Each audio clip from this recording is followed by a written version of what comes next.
are getting ready to start our panel discussion about getting appointed in South Carolina. And we are so fortunate to have Jean Sindak with the Center for American Women in Politics, Connie Portee, who is an Orangeburg County clerk, and Debbie Summers, who is a representative from Lexington County. Well, thank you, Sarah, and thank you to all of you who have joined us today. And I'm looking forward to moderating this great discussion. I know you've been learning all day about what boards and commissions are, the roles that they play, and so on. But now, we're going to hopefully have a really robust discussion on what's next, how do you get appointed, what are the other things you might need to know, and then we'll get to some questions and answers that all of you might have from the experts here. So I'm going to start with the first question, which I have for both of you, but maybe Connie, we'll start with you and then we'll go to Debbie for the answer. But what types in your roles, what types of boards and commissions do you have jurisdiction over or experience with in your own careers? And can you describe the importance of serving on those boards and commissions? What role do they play in terms of your government operations? You want to take it, Connie? Yeah, I'll try. Good morning, and thank you again, or good afternoon. Thank you again for having me on this panel. That's a very good question. I believe that Ms. Tiffany Albert did a great job with her presentation in explaining what some of the boards and commissions do. But your question is, what types of board and commissions do I have jurisdiction over within the county that I serve, which is Orangeburg County? In my role as clerk of the council, what I am responsible for is making sure that the boards and commissions seats are represented, their attendance, their minutes are always on file in records. And I'm also I can speak more clearly on one of our new boards and commissions, which is the Human Relations Council, because I've been with the county for 5 years, so that's fairly new. And with that particular board, I was able to be a part from it from the ground up when it was first established. And that particular board is very, very, very important because, again, as Ms. Albert stated in her presentation, is about serving the community. That's the most important piece of the element of the piece of the pie that we need to understand, that serving is the key. If you have a willing desire to serve on the board and you're helping the community. So and in local government, those boards and commissions play a very important role, because as leaders, we all are leaders, but the leaders of the county that make the decisions are not always there to put hands on everything that goes on in the county. So we're depending on volunteers, on local citizens within the county to come in and serve, to help them make the county a better place to live for the citizens of the county. And I hope I answered your question. No, I think you did. That was great. Thank you we have a lot to discuss today, so I'll try not to load it all up in the first question. But Debbie, do you want to take this and talk about the roles of the boards and commissions that you oversee in your role, and the value that they bring to the government work that you do? Thank you for the opportunity. And let me first begin by saying that I encourage anyone, because it is about serving your community for sure. Before I ever became a part of the political process, I served on things within my community, whether it was a PTA board, or I actually had the opportunity to serve 9 years on a hospital board. And that was someone asking me to do that. And I think those were pivotal things that actually sent me into the desire to serve at the government level. So sometimes we overlook some things thinking that it has to be something appointed by a governmental body. But the kinds of boards and commissions that we as Lexington County, as I'm sure certain other counties as well, have the responsibility for are things like the Accommodations Tax Board, where they actually are able to have a say in how these dollars from that tax get spent back out into the community to better serve people. It may be something like the zoning board of appeals, where citizens like themselves come before this board and are seeking a variance from a certain law that already exists. It can be something that has a little bit more of a passion in it too, like a library board or a museum board. And all of those things are extremely important and needed. So I think following your passion and seeking out things of interest early on are what are going to make it seem a lot more successful to you than just say any board or any commission. You know, really take the time to go on each county's website, look at what's available. And maybe not so much where there's an opening, but even if there's not an opening, if you see something you think you'd be interested in, call your county council rep. Let them know that the next time that comes open, you are interested. So it's not just waiting to see what becomes available, but really putting your name in the hat early on to find that seat that you really do want. And I think that's a great point, right? About being thoughtful. So, this question about how do I figure out which board and commission I should serve on? And sometimes it's a personal passion project, right? It's a particular issue area that you're very passionate about. Sometimes it's about, I want to give back, but I don't know, or I want to expand my experience. And so I'm willing to serve on different boards that I might not know about. So you've already mentioned going on websites and seeing what's available. And then, how do you decide, is there an active decision process in terms of, I should go after this particular board? And are there things that people should be thinking about? What if there's nothing available in, maybe on the board or the commission that they're really interested in? Should they consider other opportunities? How do they go? I sort of asked you like 5 different questions in there, but I think that we get that a lot. I just don't know where to start. Or if I know what I want, but I can't have it, is there value in looking for other opportunities? So maybe Debbie, I'll start with you this time, and then we'll go to Connie. Okay.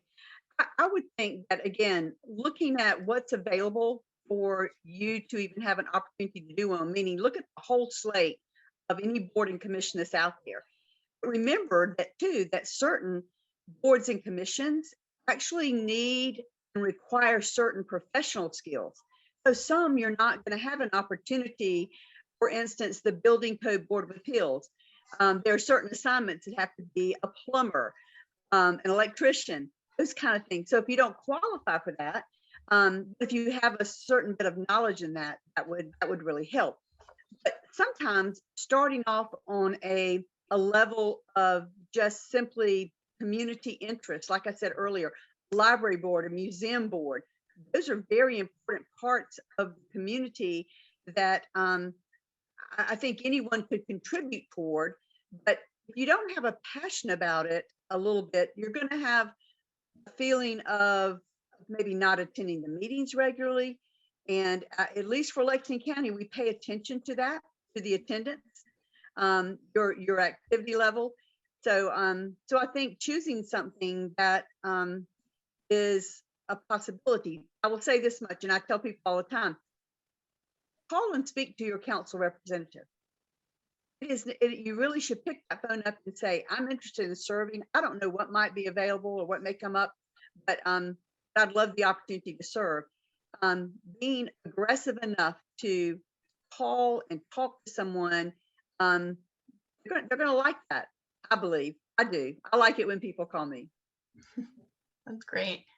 And to add to what Debbie stated, you also definitely get in contact with your council person, because here in Orangeburg County, a lot of times the appointment comes from the council person. And normally if you're in their district, they want someone that's eager to want to serve.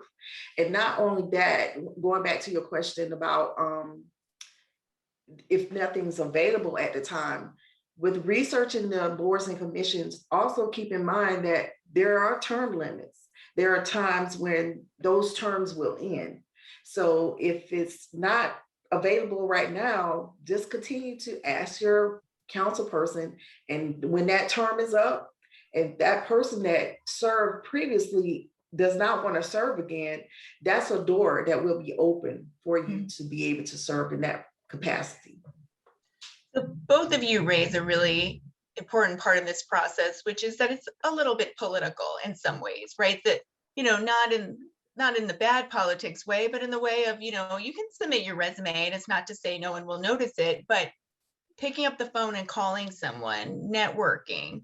What are some of those other ways that you can position yourself that is not, I mean, we'll get back into a little bit more of, some of the specific details, but, you should get to know the people that are in the position to help you get on a particular board and commission, right? Who else should you be calling? Who else should you be thinking about reaching out to as you're trying to position yourself for a nomination?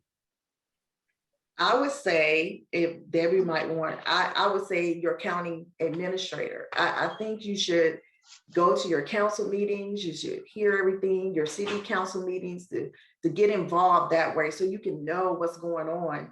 And once you've made contact with those people and gotten yourself familiar with those people who are all, pretty much running the county or your city every day, then you'll be able to have a better opportunity to say, well, I know what this particular board and commission does, or how it's functioned, how it operates, or at least the organizational chart per se of that particular county or city.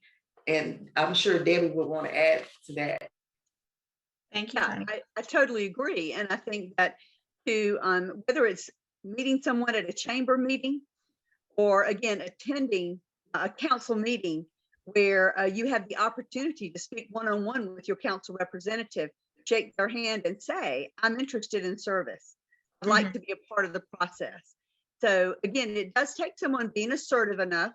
But that is a genuine quality that they are looking for on boards and commissions. They're going to appoint you, and all you're going to do is take up space on a seat and never be vocal, never speak up. Then you might not be the right person for them to appoint. So that quality of being willing to step out, introduce yourself, and let someone know that you want to serve means that you would do that same type of thing when you're on a board or commission. And that's the kind of people they're looking for, are people that are willing to give their opinion, share their thoughts, that kind of thing. I think that's a great point. I mean, one of the best pieces of advice I ever heard in a session like this was, from a woman who was on council at the time, but she ended up helping a woman get appointment onto their local town environmental board. And this one particular woman had decided this advice that she decided she wanted to get involved on this one particular issue, and she didn't know how to do it. She knew no one in government, had never been on any board or commission, and she decided to start going to all the council meetings and the commission meeting, the open public commission meetings that dealt with this issue. And every time she was going to ask one question, at least, a relevant question, but they got to know her, and they got to know her as someone who was passionate about the issue. And it seems so straightforward, but that was her way of making it a manageable process. I'm just going to make sure I do at least this, and then I'm going to go beyond that. So I think that's great advice that you're offering here. Go ahead. Well, I was just going to say, I think the point that you're trying to make, is, at least the way I'm hearing it, is personally, I take a lot of pride in making the appointments that I make, regardless of where it might be. It's very important to me that I put people that are going to represent my district and my county very well on this board or commission. And so if I don't know you, right, I don't know that you would do a good job. So hence, you've got to create that relationship with people, and be willing to, spend some time talking with them. And I'll give you an example. I had a couple phone calls in the past, this few months actually, of people interested in the litter problem. And I said to them, you must be pretty passionate about it to make that phone call and to ask. They weren't saying you need to do something about it. They were saying, how can I get involved? How can I help? Because it's becoming a problem, and if there's something I can do. So long story short, I'm hoping that in time we can actually form a Lexington County task force to work on litter problem. So they'll be on it. Both of those individuals, I kept their information, and I want them to be a part of it. Right. The one thing I'm going to go back to is this issue of qualifications. It's certainly on certain boards, I think you both mentioned this, or someone mentioned this, but certain boards, obviously you need a particular qualification. You might need to live in a certain geographic area, or you might need to have a certain specialty if it's the plumbers board or some regulatory boards. Beyond that, one of the questions we get from a lot of people, so people should do their research and figure out for each board what you need. Are there any other qualifications? We get this question a lot, or people who say, I don't know that I'm qualified to offer my opinion or to, represent people. I haven't done it before. Am I qualified? Are there things that people should be thinking about? And I sort of ask that question I always want to give people a bit of inspiration, right? We're all more qualified than we think. If passion for serving is like 90% of it, right? So I would love your thoughts on that. What advice would you give to women who are sort of burnishing their resumes right now, looking at different boards, but are wondering if they are going to be seen as qualified? I don't know which Go one. ahead, Miss Debbie. Connie? Go ahead, Miss Debbie. Go ahead. Okay, no, I was just going to say that what you said earlier, Dean, as far as we're all more qualified than we give ourselves credit for, is absolutely true. That I think that women, sometimes more so than men, we tend to just kind of hesitate just a little bit on doing certain things when it comes to serving on a board or a commission. But I think you will find that the majority of people who are currently serving, and especially the leadership, the individual who will lead that board, maybe from staff, from the county or city staff or whatever that will kind of guide that board, they are the ones that are looking for people who have a desire to serve more so than who have all the answers. Because it is through that desire to serve, give back to your community, that really is what drives everything. Because I'm on county council and I've been on council for 16 years. I am still learning county government. There's so much to it, as there is on any board or commission. You're not going to know everything going in. So my advice would be just to jump in and to know that there are going to be people surrounding you that are going to want you to be successful. They're going to help you to learn what you need to know. And I would add to Miss Debbie and just say, I think one of the two major qualifications would be, how committed are you?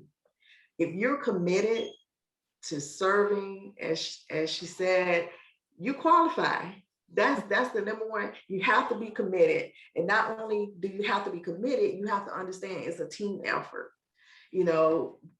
As Ms. Debbie said, you're not going to fail. You're going to work together as a team to make your board or commission the best board and commission to help better the citizens for the county or the city that you're serving. So committed, have to be committed. Right. Thank you both for that. So let's go back to then maybe the more nitty-gritty bit of this. If you're somebody, you've done your research, you've narrowed it down, you figured out which boards you want to serve on, you've submitted your resume or your application to be considered for one of these positions. What do you do next? Is there anything you can do? I mean, we've talked a little bit about the networking piece of it and all of that, but should you just wait till you hear? Should you be calling someone? What can you do to improve your chances of getting selected? Well, I'll go first. For me, I would say that there's always good to follow up. But the key to this is, just like Ms. Debbie said, contact your county council representative in the district that you live in. So for example, Ms. Debbie she lives in Lexington, but she may serve citizens in, let's say, okay, a District 5, for example. And if I'm in District 4, Miss Debbie can't help me because she could probably, give a good word if she knows me. But if she's a representative for my district, I need to contact the person that's I'm living in their district to talk to them. So I would advise that you continue to speak with your council representative. Follow up is always good. Continue to let them know that you put in your resume or your application, because some counties do have boards and commissions and committee applications that you've submitted. And normally what I do when I receive a board and commissions application, and normally it, as the clerk, we're waiting on council to make their selection. So once they have done their part in selecting the members, I notify the candidates to let them know that you were selected or that your application was not, accepted at this time or something like that. But always follow up. There's nothing wrong with following up. Yeah, I will piggyback on that. You're exactly right, because and counties do it differently. Some counties actually have an interview process where they will receive applications in. They advertise that there's openings. They receive applications in. They go through an interview process. Lexington County does not. We don't do an interview process. We tend to make appointments quicker than others, because it's important to us to not have an empty seat on a board or commission. That time frame in there. So what we alleviate is the fact that we are looking for that relationship. We're looking for people that we know are eager to serve. That means more to us than a piece of paper coming in. And again, if we did it that way, there would be so many applications coming in, it would be even a longer process. So again, calling the clerk's office at the county, calling your county representative, calling your county administrator. There's all of that is important. Networking with people at a chamber meeting or something else to say, you know of anyone on council that I could, speak with. I mean, just making that network of connections is extremely important, and being persistent. It seems like persistence is the word of the day, right? Yes. So for those people that are reviewing the applications, right? So now, are there any things that make people's resumes or applications stand out? I mean, if it's a popular board. The other thing that I think is interesting is that, sometimes you hear, especially on municipal boards, that they're actively looking for people. They have more seats available than they have volunteers. So sometimes it might be easier to get appointed than you think, right? But if there's a board that you really, really want to serve on and they have a lot of potential applicants, is there anything that anyone could do that would make their resume or application stand out that you could think of? Not right off. I mean, there's just nothing. I think just being willing to put yourself out there. And I think sometimes I'm trying to think about our application. I wish I had one right here in front of me, but I don't. But remember, it just says, what other community services have you been involved in? Mm-hmm. Going back to what I said earlier today, sometimes we overlook the small things that we're a part of, whether it's at our church, in our community. It doesn't matter. I mean, to show that you have that heart of service and that you've been involved in some capacity. So again, I just say that it really is just putting as much information out there, especially anything that could be, related to the service that you would provide on that particular board or commission. Anything to add to that, Connie, or that was pretty much I concur. Everything that Ms. Debbie said is exactly right. I agree with that. Okay. So I know that we will have some questions. I have one more question, and then maybe after that, I know Sarah was going to field if people have specific questions. I want to make sure we have time to get to them before we have to close out the session. But I'd like to just ask this question, which I think I already did, with, the bit about the advice that you would give to people. But do you have any good examples that you can think of? I'm putting you on the spot here, but where you really seen the value of a board or a commission in making a difference in terms of, outcomes. I mean, you both talked about the importance of it. I just was trying to maybe bring it into, like, is there a personal example that you saw? And we can come back to it if that's, I don't want to put you on the spot too much. No, I would say Orangeburg County has a hospital board of trustees. And we all know that being in rural counties, the hospital is very important to counties. You know, we have some counties where hospitals have closed. The citizens of the county really need healthcare, and especially in the pandemic and situations that have happened, even in the process of having vaccinations going on right now in the midst of the pandemic, it's very important. And that particular board, I think, is the top of the line, in my opinion, within our county. That is very, very, very political and very important, because you are in a position to make things better for the citizens of the county, for as their healthcare and the quality of healthcare that they receive. So in my experience so far, I see that the hospital board, they make major decisions, and they're constantly trying to stay ahead of technology and do things. We all know we had to come to Zoom, we had to come to Microsoft Teams for meetings, and it's very important that, you know, that particular board will have to continue to meet. And, you know, some boards stop meeting, you know, and you have to have the ability to adapt, you know, because some people, they may have been older and may not have had the technology experience to be able to get on a Zoom call. But in the process, again, to answer your question, Orangeburg County, I believe our hospital board has been very effective in helping the citizens of the county. So, And I will add to that, and kind of you stole my thunder there, because Lexington County is the same thing.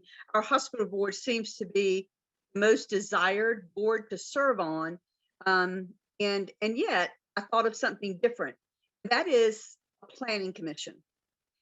In a fast-growing county like Lexington, people would think that the planning commission, and it is extremely important. We as a council need people on our planning commission that are understanding the fact that we don't have infrastructure in certain areas yet, that right. we just can't continue to grow at this pace. So how can they help us to plan for the future? So again, each board and commission has their contributions that they make, but there are some that, again, I think right now, or at least at certain times in a county's history, that they would be extremely important. And a planning commission helping make, I guess you would say, some regulations about what people can and can't do as they move in, businesses, whatever, to make it a place that people will continue to want to come, that it doesn't grow so fast that it doesn't go in a healthy way. So again, maybe a planning commission would be one of those that would be the top of the list as well. Mhm. And I know you would both say that every board and commission is obviously very important and crucial. I just, you know, it's interesting because sometimes it's hard to make the connection, I think, for a lot of people between, you know, for all of us, right? It's hard to see point A to point B sometimes in the way government operates, but there's actually so many fast Yes. policy making decisions that you can participate in. And so they're very, very crucial. And now more than ever, our communities need as many, you know, people as they can get. Okay, so we have a few questions here that I see. What challenges have you faced with millennials joining boards? Have you seen that at all? Interesting question. I don't know who wants to take it, Connie? I would say yes. I don't think they really fully understand their value in being a part of a board. I think some millennials don't really understand the process, and I think it's important for them to understand that they are valued, and we need their opinion, we need their thoughts, we need their their young minds to join, and to help become a part of a winning team, you know, the team that can help other people. You would be surprised. You would come into, as Debbie stated about the planning commission. You know, some people, we need millennials to be on that particular board, because some older minds don't want to transition to something different. But if they understood the process in which it takes, as we stated today, talking, getting out there, having that desire. Because one thing I do know about millennials, they will complain, they will talk, they will say, well, why we don't have this and why we don't have that. The key is to get involved. The key is to talk to your local representatives, and from there, that's the door opener to getting your foot in the door. And I will add that the reason I feel like one of the reasons millennials are very important is because they are the future of the county or the city. They need to have a voice in what's taking place today, because we know in a lot of ways what we're doing and planning for today, we really won't see for 5 to 10 years. It takes that long for things Right. to happen. The other thing is, when I think about millennials, so this is very lighthearted, but that is that they want things done right away. And as I see that as being somewhat important by not dragging your feet, I also have learned that government moves slow for a lot of right reasons. And that to me, that reason is when we are making decisions for the people of the community, local people, our neighbors, we don't need to make decisions so too quickly. We need to weigh everything. We need to know why we're making certain decisions. And sometimes Yes. I feel like we don't move quick enough for millennials. I mean, they want things to happen right away. It's just how they grew up, but their eagerness, their level of energy, all of that is very valuable. They're smart. They know what they want, and they don't mind working for it and going after it. If every 2 years, when we had elections, we had people coming on who just wanted to make decisions, just to make a decision, to say they got something done, we would constantly be going back and revising and changing and revising, because we would have realized, oh, we didn't take time to talk about this. We didn't think about this. So moving slow in some ways, it's not moving slow, it's being very methodical. We are taking care of the business of the people, and we are spending that money that they give to the county to do the right things. So if we just make sure that we spend the right amount of time making decisions, then we're going to get better results. So so millennials, absolutely, we need them in every aspect of our county. They are important. I want them to also understand, coming onto a board or commission, they need to listen and learn. That's what's going to benefit them more than anything. And then by the time, once they gain some knowledge, then they can say, have you thought about this? Have you thought That's about right. that? That's They've got to right. learn it first. They really do need to listen and be willing to learn before that they can move that mountain. I concur. Thank you. So this is a question that actually comes up a lot around the country, and I don't, you could fill us in South Carolina, but do councils measure diversity in terms of, the age, race, gender of the makeup of the council? And I don't know, either of you, I don't know, every process, every place is different. And that's one of the conversations we're having in New Jersey, where I am, is about making sure that there's some systematic way on state boards and commissions, but it's not really happening. So I don't know if either of you can speak to that. I would say that for Lexington County, we have to make a concerted effort to do that. But I think what we try to do very much is to make our boards and commission a reflection of our community. That is what's important. And we certainly, we try to do that. Could we do better? Absolutely. I think there's always room for improvement to make those changes and to strive to do just that. But yes, we do take that into consideration.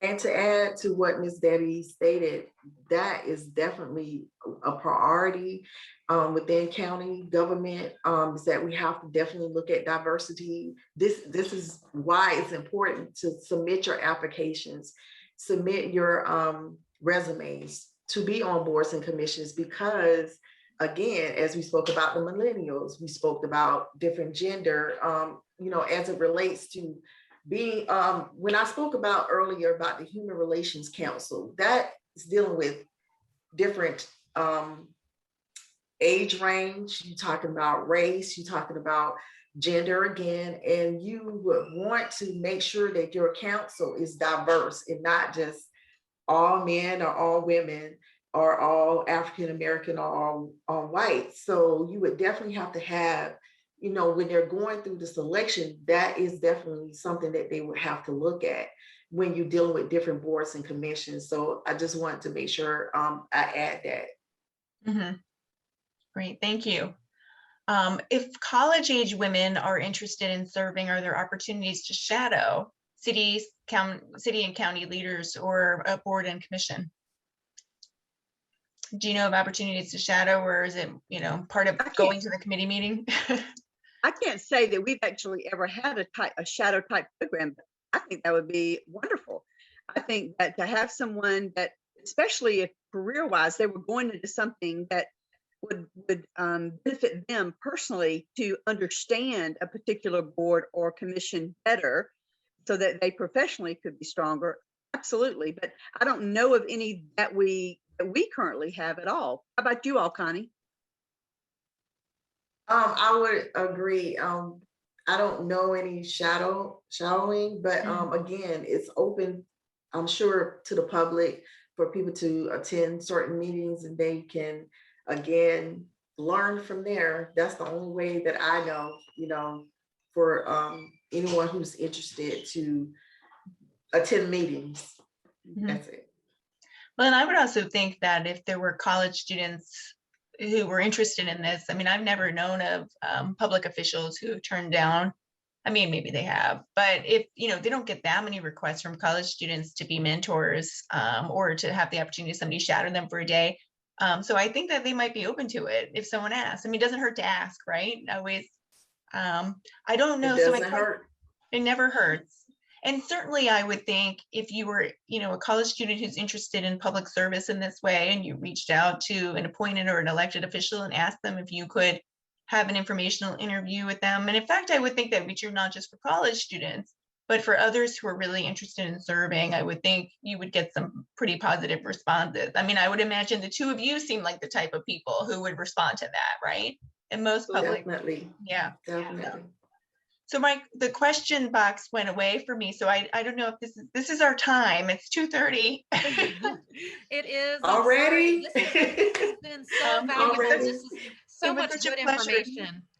Yeah, it was such a pleasure to talk to you to lead this discussion. I just want to say thank you to Debbie and Connie for doing this. Thank you for having us. Thank you. Yeah, Pleasure. thanks again, ladies. We appreciate it.